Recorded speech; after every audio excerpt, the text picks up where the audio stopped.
Well, hazy skies here in Duluth in the Twin Ports. This is a live look from our Spirit Mountain camera. The smoke from those Canadian wildfires prompting lots of air quality alerts all across the Northland.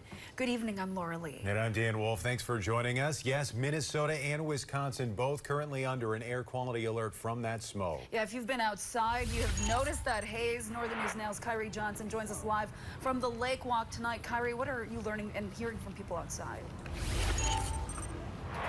Yeah, Lauren, Dan, the weather might feel great, but it's actually probably best for people to try to stay inside the next few days.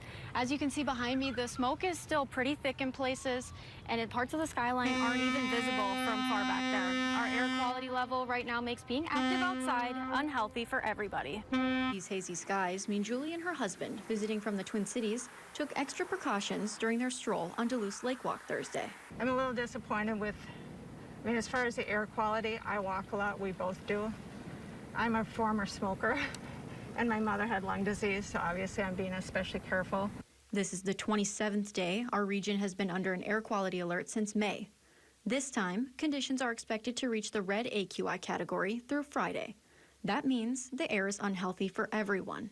Pat McCone with the American Lung Association says people should be on the lookout for some of these symptoms. You start feeling it's harder to breathe, you start coughing, you might start feeling that your chest is tighter or you're getting chest pains. Those will be heightened for anyone with pre-existing conditions, but McCone says even people who are healthy should take precautions. The heart and lungs are such great partners, and when one is stressed, the other one compensates. So if the lungs get stressed because we're breathing polluted air, the heart will increase its job to balance out that stressor on our bodies. McCone says one of the best precautions people like Julie with sensitive lungs can take is to wear an N95 mask. As difficult as that can be, Julie knows it's necessary for her health. Obviously, when it's 80 degrees and high humidity, there's nothing I'd rather not than just take off this mask. But her lung health comes first, and she hopes other people take the threat just as seriously.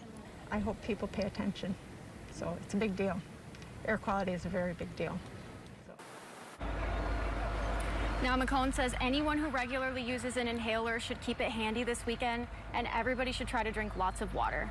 Live in Duluth, Kyrie Johnson, Northern News Now.